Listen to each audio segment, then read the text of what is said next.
मनाया जा रहा मुझे इंसाफ दिला दो मेरा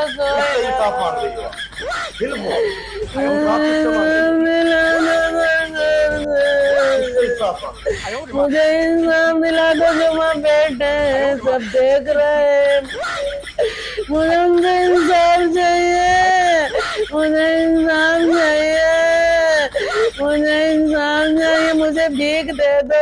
ऐसा नहीं होता रे मोहतरमा, इंसाफ और भीख दोनों कैसे दे दें, नहीं झेल पाएगी तू। दोस्तों ये मोहतरमा जो रो रही है, बिलख रही है, इंसाफ मांग रही है, इसका सामान चोरी नहीं हुआ है, इज्जत चोरी नहीं हुआ है। इसके पति, गद्दार पति को यूपी एटीएस ने उठा लिया है। मोहम्मद शहजाद, रामपुर उत्तर प्रदेश, जो पाकिस्तान के लिए जासूसी करता था और हमेशा की तरह, हर बार की तरह, हर केस की तरह मोहतरमा आ गई, वाइफ आ गई इसकी विक्टिम कार्ड खेलने। ना ना, मेरा पति तो इनोसेंट है, कुछ नहीं किया है, छोड़ दो बेचारे को, नहीं तो बाद में पापा का बिल्डोजर पीछे से आ जाएगा और बना देगा गुड़गांव।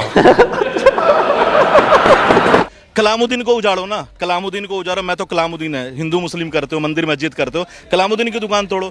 ये राम को क्यों छेड़ रहे हो, बलराम को क्यों छेड़ रहे हो, ये श्यामू को क्यों छेड़ रहे हो, ये रामू को क्यों छेड़ रहे हो, बताओ इनको क्यों छेड़ रहे हो भाई। कलामुद्दीन को हमें मारो ना, जितने चाकू मारना है हमें मारो। ऐसा नहीं है रे कलामुद्दीन, बुलडोजर हिंदू मुस्लिम देख के नहीं चलता, वो अवैध कब्जे पर चलता है। उसको जिम्मेदारी मिली है कि उसको वो स्वाहा करे। अब उसमें कलामुद्दीन हो या Akhileshuddin. Good question, you are a good question. तो यूपी से लेकर दिल्ली और दिल्ली से लेकर गुजरात तक ताबड़तोड़ बुलडोजर की कार्रवाई हो रही है और साथ में जो देश के गद्दार हैं उनके ऊपर हो रही। तो इस वीडियो में उन्हीं को दिखाने वाला हूँ, उन्हीं पर चर्चा होगी, उन्हीं की जानकारी आपको दूंगा। और दोस्तों साथ में एक बड़ी खबर भी बता देता हूँ जो आने वाले समय में बहुत बड़ी बनने वाली है। संभल में जो याचिका लगी थी कि संभल जामा मस्जिद का सर्वे नहीं होना चाहिए, उसको इलाहाबाद हाई कोर्ट ने रद्द कर दिया है। उन्होंने साफ साफ बोल दिया है कि सर्वे होगा, तो इसका मतलब बाबा जी का एक्शन भी ताबड़तोड़ ही रहेगा।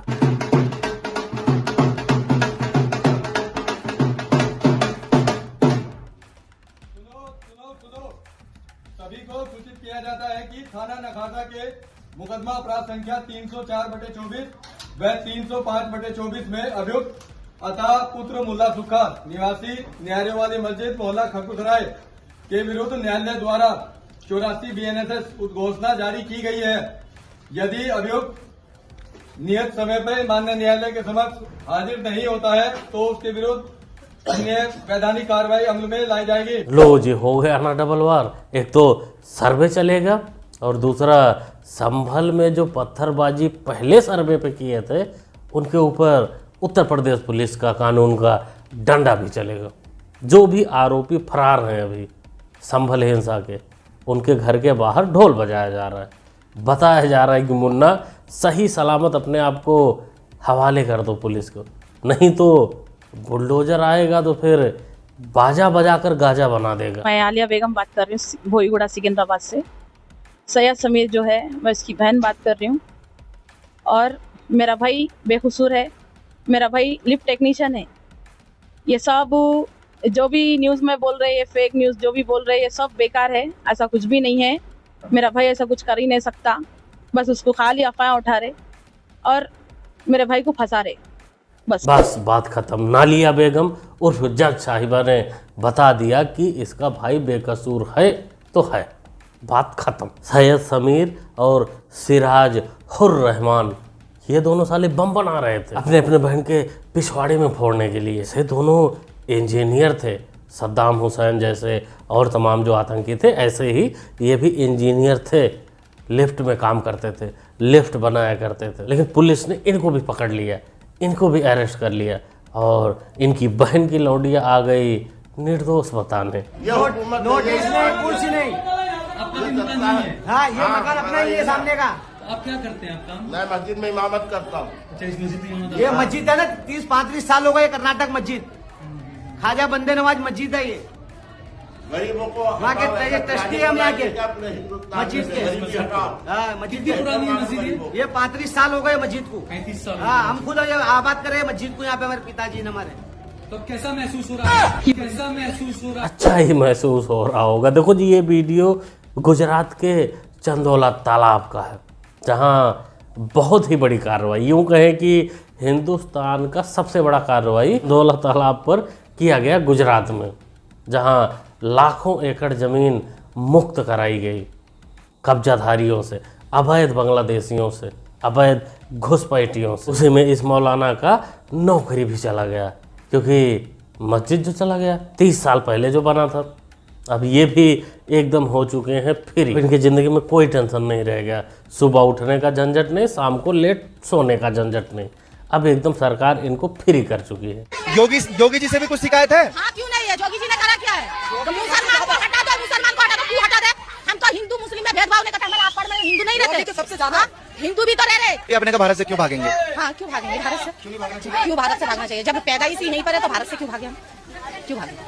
मतलब पैदा होना की तो अलग बात है ना, लेकिन भारत में जो घुसपैठिए रह रहे हैं वो सारी सुख सुविधाओं का लाभ भी तो सरकारी लेते हैं। वोट भी डालते हैं आप लोग? वोट होता है, आज से वोट हो रहा है, लेकिन मोदी काफी साल से वोट हो रहा है। कितने सालों से? फिर भी मोदी वोट होते 10 साल से हम लोग का वोट हो रहा है। 10 साल पहले वोट नहीं डालते थे आप लोग? पहचान पत्र हमारा बना नहीं था, अब बना 10 साल से हम वोट दे रहे हैं। तो जब से केजरीवाल आए हैं तब बना है? केजरीवाल की सरकार में बनाया है, आपके डॉक्यूमेंट्स नहीं बने? केजरीवाल बहुत अच्छा था और उसका कांग्रेस भी अच्छा था। 10 साल पहले तक इनके पास कोई कागजात नहीं थे। केजरीवाल सरकार जैसे आई दिल्ली में, इनके पास वोटिंग का अधिकार आ गया, डॉक्यूमेंट्स आ गए। 10 साल पहले डॉक्यूमेंट्स बने, वोटिंग का अधिकार आया। ये बड़ी गहरी बात है। गहरी बात तो है। बेचारियों ने 2100 के चक्कर में अपने ही पैर पर कुल्हाड़ी मार ली है। कांग्रेस ने इनको सरकारी ज़मीन दिया था, आम आदमी पार्टी इनको वोट का अधिकार दे दिया था। आज रेखा गुप्ता ने इनके झोपड़ी पर, इनके घरों पर बुलडोजर चलाकर इनको अपने अपने देश वापस जाने के लिए बोल दिया है। सब देखकर ऐसा लग रहा है कि दिल्ली में बीजेपी को रोहिंग्यों के वोट की ज़रूरत नहीं है, अवैध बांग्लादेशियों के वोट की ज़रूरत नहीं है, सिर्फ वोट की ज़रूरत केजरी मियाँ को ही थी, जो इनको पाल रहे थे बरसों से। इनका वोटिंग अधिकार, voter ID card, ration card, सब कुछ है इनके पास। तो कब हटेंगे? वैसे नहीं हट रहे। कितने बार बता चुका हूँ, मैं कितने बार बता चुका हूँ, बताइए तो सही आप, कितने बार बता चुका हूँ। तो फिर क्या लग रहा है कि ऐसे ही आएंगे और चले जाएंगे? आज ही इस पर मैं कार्रवाई करके बताऊंगा कि कैसे हटता है। क्या कहा था मैंने क्या कहा था? पूछ, आप मत बोलिए बीच में। मैंने क्या कहा था? अभी लेके जा रहे गाना, कैसे हाथ लगा दिया? सुनिए भाई, इसे गाड़ी में बैठाइए, दिशा निर्देश का पालन ना करना भी अपराध है।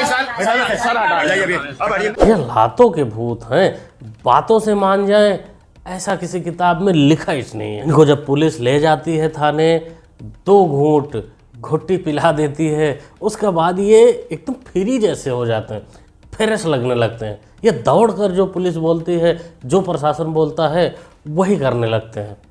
लेकिन जब तक इनको घुट्टी नहीं पिलाई जाती, बिल्कुल नहीं, बात से तो नहीं आपके मानेंगे, बात से कब्जा बिल्कुल नहीं हटाएंगे। इसे ये कार्रवाई दिल्ली, गुजरात, उत्तर प्रदेश नहीं, नैनीताल की है। मतलब देश में कोई भी ऐसा हिस्सा नहीं है जहाँ कार्रवाई नहीं हो रही है।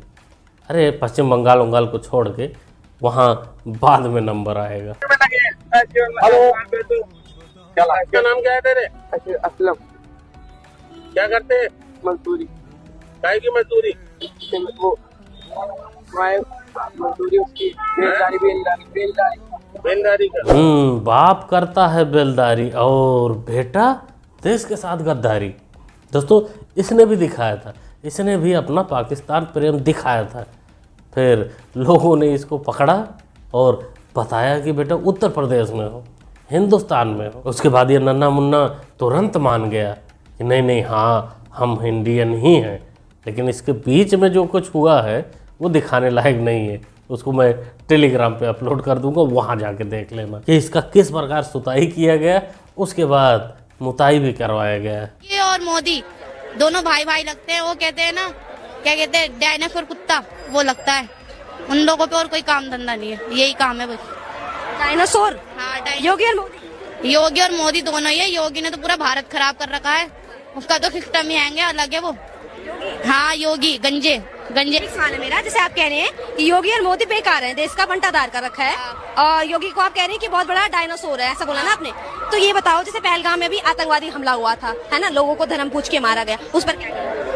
उस पे क्या है, इन लोगों ने अपना ये मंदिर खड़ा कर दिया, हमारा मस्जिद तोड़ के। कहाँ पे, कौन सी जगह? ये क्या कहते हैं, इतना तो मुझे पता नहीं, याद नहीं है। आज जहरीली मोहतरमा, तेरा कौन सा मस्जिद तोड़ के मंदिर बनाया गया ये तक तेरे को नहीं पता है। पहलगाम की घटना को इसने मंदिर से जोड़ दिया गया कि मंदिर बना इसलिए ऐसा किया गया। आप सिर्फ सोचो कि इसकी मानसिकता क्या है, इसकी छोड़ो, इसके मियाँ की मानसिकता क्या है। अब मियाँ को भी छोड़ दो तो आगे जो बच्चे इसके पैदा होंगे उनकी मानसिकता क्या होगी। वो आतंकी नहीं बनेंगे तो क्या बनेंगे। इसलिए सरकार से रिक्वेस्ट है कि बाहर के साथ साथ बॉर्डर के अंदर इनका भी फन कुचलने की ज़रूरत है, इनको भी समझाने की ज़रूरत है अलग तरीके से कि तुम हिंदुस्तान में हो, हिंदुस्तान का खाते हो तो हिंदुस्तान का ही गाना पड़ेगा। ये बंदक एरिया है, मैं इसराइल से आया हूँ। एक मिनट, ये बंदक एरिया है, ये बंदक एरिया, मैं इसराइल से आया हूँ। तो गाइस मैं जामा मस्जिद से आया हूँ। इसका कहने का मतलब है मैं इसराइल से आया हूँ मैं। अगर तुझे नहीं देना तू आगे भेज दे हमें भाई, यार ऐसे तो मत करो।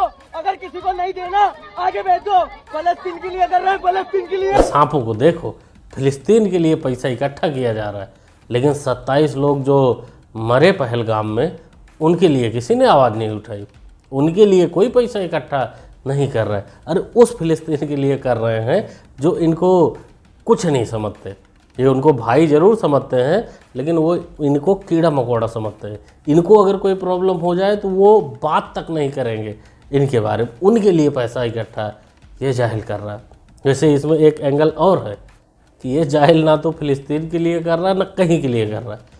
ये सब अपने KTM का EMI भरने के लिए ऐसा करते हैं।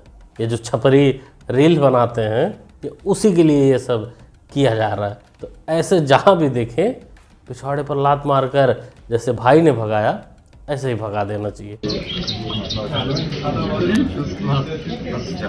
ओम वयाभिसंभ्यं वयो कविषो वयो दिव्यंतरिक्षे वयोलाः वयस्पतिः प्रदिशः सन्तु मजन्मा नाभ्या आसीदन्तरिक्षं गौद्योः संप्रवर्तताभ्यां भूमिदृशः श्रोत्रा तथा लोका। ये सब क्या देखना पड़ रहा है। जो अब्दुल्ला फैमिली पहले पाकिस्तान के समर्थन में बोलता था, नारे लगाता था, आज वो मंदिर में पूजा अर्चना विधो तरीके से, ये हजम होने वाली बात तो बिल्कुल नहीं है।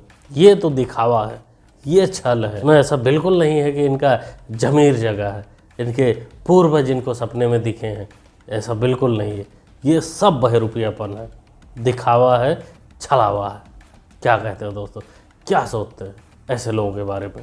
अपना ओपिनियन, अपना राय कमेंट बॉक्स में ज़रूर दीजिएगा। बाकी ओवरऑल वीडियो में जो भी क्लिप आपने देखा आप उस पर क्या कहना चाहते हैं, आपकी क्या टिप्पणी है वो भी कमेंट बॉक्स में लिख सकते हैं, बता सकते हैं। बाकी जो वीडियो यहाँ अपलोड करने लायक नहीं होगी उसको टेलीग्राम पर अपलोड कर दूंगा, चाहे तो आप वहाँ फॉलो करके देख सकते हैं इस QR कोड को स्कैन करके। मिलते हैं अगली वीडियो में।